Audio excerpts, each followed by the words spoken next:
முதலாம் வார்த்தை, பிதாவே இவர்களுக்கு மன்னியும் என்று. உலகம் ஒருவரை தண்டிக்கும் போது அவர்களை பழிவாங்கும் துடிக்கும். உலகம் ஒருவரை தண்டிக்கும் போது தண்டிக்கின்றவர்களை நாம் எப்படியாவது பழி வாங்க வேண்டும், அவர்களுக்கு விரோதமாக ஏதாவது செய்ய வேண்டும் என்று நமது இருதயம் துடிக்கும். ஆனால் இயேசுவானவர் மரணத்திலே வேதியில் இருக்கும்போது மன்னியும் என்று மன்னிப்பை கொடுத்தார். ஒரு மனிதன் சாகும் வேளையிலே அல்லது சாகும் தருணத்திலே சொல்லுகின்ற வார்த்தை மிக முக்கியமான ஒரு வார்த்தையாக இருக்கும். உலக பிரகாரமான ஒரு வார்த்தை. சாகும் வேளையிலே அவனை என்ன பேசுவான், எதை குறித்து பேசுவான் என்று உலகம் இருக்கின்ற ஜனங்கள் துடிப்பார்கள். ஆனால் இயேசுவானவர் அந்த சாகும் தருணத்திலே 7 முக்கியமான ஒரு வார்த்தையை பேசினார். பிரியமானவர்களே, எதற்காக இந்த வார்த்தைகளை பேசினார்? இன்றைய தியானிக்கின்ற முதலாம் வார்த்தை, பிதாவே இவர்களுக்கு மன்னியும் என்று. பகைக்கின்றவர்களுக்காக பரிந்து பேசுகின்ற ஒரு அன்பாக இருக்கிறது. இயேசு கிறிஸ்து சிலுவையில் தொங்கும்போது உடல் ரீதியாகவும் மன ரீதியாகவும் கடும் வேதனையிலே இருந்தார். அவர் வாரினால் அடிக்கப்பட்டு துன்புறுத்தப்பட்டு தலையிலே முள்முடி சுட்டின போது கூட, அவர் கை கால் ஆணைகளை அடிக்கும் போது கூட அவர் வாயை திறக்கவில்லை. சிலுவை உயர்த்தி நிறுத்தின பிறகுதான் அவருடைய வாயை திறந்தார். பிதாவே இவர்களுக்கு மன்னியும் என்று.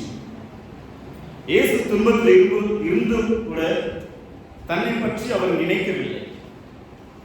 அவர் தனக்கு விரோதமாக செயல்பட்டவர்களை பற்றி நினைத்தார். ஏனென்றால் ஒரு மனிதனுடைய வாழ்க்கையிலே யாராவது காயப்படுத்தினால் நாம் கோபப்படுவோம், அல்லது நாம் பழிவாங்க துடிக்கும், இல்லை என்றால் நாம் பேசாமல் இருப்போம், சாபம் விடுவோம். ஆனால் இயேசு அப்படி செய்யவில்லை. அவர் மீது அன்பு காட்டினார், மன்னித்தார், ஜெபித்தார். இந்த மன்னிப்பு தேவனுடைய சோகமாய் இருக்கிறது. தெரியுமானவர்களே, நிபந்தனையற்ற அன்பு, எதிர்பார்க்காத ஒரு அன்பை காட்டினார். பிரியமானவர்களே, அவர்கள் மன்னிப்பை கேட்பதற்கு முன்பதாகவே அவர்கள் மன்னித்தார். ரோமர் 5ஆம் அதிகாரம் 8 சொல்கிறது, நாம் பாவிகளாக இருக்கையில் கிறிஸ்து நமக்காக மரித்ததினாலே தேவன் நம்மேல் வைத்த அன்பை விலக பண்ணிவிட்டார். கிறிஸ்து நம்மை மன்னித்தது நாம் தகுதி உள்ளவர்கள் என்று அல்ல, நாம் பாவிகளாய் இருந்த போதே அவர் மன்னித்தார். தகுதி பார்த்து அவர் மன்னிக்கவில்லை, மாறாக தகுதி இல்லை என்றாலும் கூட நாம் கேட்பதற்கு முன்பதாகவே அவர் மன்னித்தார். பிரியமானவர்களே, ஏசியா 53ஆம் அதிகாரம் 12 சொல்கின்றது, அவர் அநேகருடைய பாவத்தை சுமந்து அக்கிரமருக்காக வேண்டிக் கொண்டார் என்று. அக்கிரமம் செய்கிறவர்களுக்காகவும் அக்கிரமக்காரர்களுக்காகவும் அவர் மன்னிக்கின்றவராய் இருக்கின்றார். இயேசு பிறப்பதற்கு முன்பதாகவே, சுமார் 700 ஆண்டுகளுக்கு முன்பதாகவே ஏசியா தீர்க்கதரிசி இந்த வார்த்தை எழுதியிருக்கின்றார். அக்கிரமக்காரருக்காக வேண்டிக் கொண்டார் என்று. பிறப்பதற்கு முன்பதாக 700 ஆண்டுகளுக்கு முன்பதாக ஏசியா தீர்க்கதரிசி எழுதி வைத்ததை இந்த லூக்கா 23ஆம் அதிகாரம் 34ஆம் வசனத்திலே அவர் அந்த வார்த்தையை நிறைவேற்றினார். பிரியமானவர்களே, அக்கிரமக்காரருக்காக வேண்டிக் கொண்டார் என்று. அவர் சிலுவையில் இருந்தபோது பிதாவினிடம் அக்கிரமக்காரருக்காகவும் குற்றவாளிகளுக்காகவும் ஜெபித்தார், மன்னிப்பை கேட்டார். நமக்கு கற்றுத்தருவது என்னவென்றால், நம்மை பகைக்கின்றவர்களுக்காகவும் நமக்கு தீங்கு செய்பவர்களுக்காகவும் நாம் ஜெபிக்க வேண்டும் என்பதாக முதலாவது கற்றுக் கொடுத்தார். அன்பை செலுத்தினார், ஜெபிக்க கற்றுக் கொடுத்தார். தெரியுமானவர்களே, அடுத்ததாக அறியாமை மனிதனுடைய பாவத்தின் காரணமாய் இருக்கிறது. இயேசு சொன்னார், தாங்கள் செய்கிறது என்ன என்று அறியாதிருக்கின்றார்கள் என்று. ரோம போர் வீரர்களும் தாங்கள் சிலுவையில் அறிவது யூதருக்கு ராஜா என்று தெரியவில்லை, மத தலைவர்களுக்கும் தாங்கள் அடிப்பது மேசியா என்று அவருக்கு புரியவில்லை. ஆனால் ஒரு மனிதன் பாவம் செய்வது கண்கள் குருடாய் விடுகிறது. பிரியமானவர்கள், அன்றைக்கு ரோம தலைவர்களுக்கும் யூத தலைவர்களுக்கும் கண் குருடாய் போனது. ஏனென்றால் அவருக்கு யூதருக்கு ராஜாவென்று தெரியவில்லை, இவர் மேசியா என்று தெரியவில்லை. அதனால்தான் அவர்கள் அறியாமல் செய்கின்றார்கள் என்று இயேசுவானவர் சொல்கின்றார். இயேசுவானவர் அவர்கள் அறியாமல் செய்கின்றதுனால்தான் அவர்களுக்கு மன்னிப்பை கொடுக்கின்றார். பிரியமானவர்களே, 1 கொரிந்தியர் 2:8 சொல்கிறது, அவர்கள் அறிந்திருந்தால் மகிமையின் கர்த்தராகிய சிலுவை அறையப்பட்டார்கள் என்று. அவர்கள் அறிந்திருந்தால், இன்றைக்கு நாம் அறியாத பாவங்கள் செய்து கொண்டிருக்கின்றோம். நாம் தெரிந்தும் தெரியாத போல் நாம் பாவத்தை செய்து கொண்டிருக்கின்ற பிரியமானவர்களே, அவர்கள் சிலுவையில் அறிந்தார்கள். இயேசு தேவனுடைய குமார் என்று தெரியவில்லை, அவர் இரட்சகர் என்று அவர்கள் அறியவில்லை. அவர்கள் நினைத்தது என்றால் இவர் ஒரு சாதாரண ஒரு மனிதன் என்று நினைத்தார். பிரியமானவர்களே, அன்பானவர்களே, இன்றைக்கு நம்முடைய வாழ்க்கையிலும் உலகம் இதே நிலையில் தான் இருக்கிறது. பலர் தேவனை அறியவில்லை, சத்தியத்தை அறியவில்லை, சத்தியத்தை வாசிக்கவில்லை. அவர்கள் பாவத்தில் வாடுகின்றார்கள். பிரியமானவர்களே, இவர்களுக்கு இயேசு தீர்ப்பு அளிக்கவில்லை, அவர்களுக்கு மன்னித்தார். புரியுதுங்களா? இயேசுவை பற்றி தெரியாத இருக்கிறார்கள், வேதத்தை தெரியாத இருக்கிறார்கள். ஆனாலும் அவருக்கு தண்டிக்கவில்லை, மாறாக அவருக்கு மன்னிப்பை கொடுக்கின்றார். ஏனென்றால் அவர்கள் அறியாது செய்த பாவத்தின் நிமித்தமாக. நம்முடைய வாழ்க்கையை நாம் அறியாமல் செய்த பாவங்களை இயேசு இரத்தத்தினாலே கழுவுகின்றார். பிரியமானவர்களே, கடைசியாக நிபந்தனையற்ற மன்னிப்பு, கட்டுப்பாடுகள் இல்லாத ஒரு மன்னிப்பு, எதிர்பார்ப்பு இல்லாத மன்னிப்பு. இந்த மன்னிப்பை நம்முடைய வாழ்க்கைக்கு ஒரு கதவு இருக்கிறது. ஏனென்றால் இயேசு சிலுவையில் ரத்த சிந்தினை கொண்டிருக்க போது மன்னிப்பை அறிவித்தார்.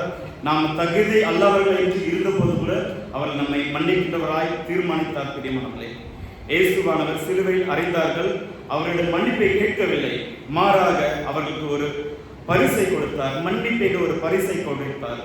ஆனாலும் அவர்களை அவருடைய அங்கி எல்லாவற்றையும் சீட்டு போட்டு பங்கிட்டார்கள். பிரியமானவர்களே, ஆனாலும் அவர்கள் வாயை திறந்து மன்னித்தார். கொலோசியர் 3:13 சொல்கின்றது, கிறிஸ்து உங்களுக்கு மன்னித்தது போல ஒருவருக்கு மன்னியுங்கள் என்று. நம்முடைய வாழ்க்கையில் யாராவது மன்னிக்க வேண்டும் என்றால் நம்மிடம் மன்னிப்பை கேட்க வேண்டும் என்று நாம் நிபந்தனை கொடுப்போம். அவர்கள் மன்னிப்பை கேட்டால் தான் நாம் மன்னிப்பை கொடுப்போம் என்று ஒரு கண்டிஷன் கொடுப்போம். ஆனால் இயேசுவானவர் அந்த கண்டிஷனை போடல. நாம் மன்னிப்பை கேட்பதற்கு முன்பாகவே அவர் மன்னிப்பு கொடுத்தார். ஏனென்றால் கிறிஸ்து உங்களை மன்னித்தது போல, கிறிஸ்து உங்களை மன்னித்தது போல, கிறிஸ்து உங்களை மன்னித்தது போல நாமும் நிம்மதியற்ற ஒரு கண்டிஷன் இல்லாத நாம் மன்னிப்பை கொடுக்க வேண்டும். பிரியமானவர்களே, ஏனென்றால் நமக்கு ஒரு முன்மாதிரி அவர்கள் கற்றுக் கொடுத்திருக்கிறார். பிரியமானவர்களே, மத்தேயு 6:14-15 சொல்கின்றது, நீங்கள் மன்னித்தால் பரமபிதா உங்களை மன்னிப்பார் என்று. மன்னிப்பது என்பது மற்றவர்களுக்கு நாம் செய்ய உபகாரம் அல்ல, மாறாக அது நமக்கு செய்கிறது, நமக்கு ஒரு விடுதலை. நாம் அவருக்கு மன்னித்ததான் நமக்கு ஒரு விடுதலை கிடைக்கும். இல்லை என்றால் நம்முடைய பாரம், நம்முடைய இருதயத்தின் பாரம் இன்னும் அதிகமாக தான் இருக்கும். பிரியமானவர்களே, அந்த மன்னிப்பை இறக்கி வைக்கும், நிபந்தனையற்ற மன்னிப்பை கொடுங்கள்.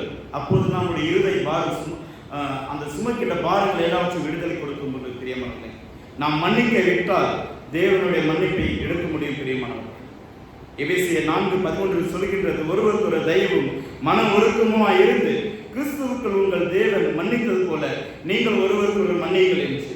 மனம் ஒருக்கமுமாய் இருக்க வேண்டும், மன்னிக்க வேண்டும், தயவுமாய் இருக்க வேண்டும். பிரியமானவர்களே, தேவன் உங்களை மன்னித்தது போல நாம் எவ்வளவு தூரம் மன்னிக்க வேண்டும்?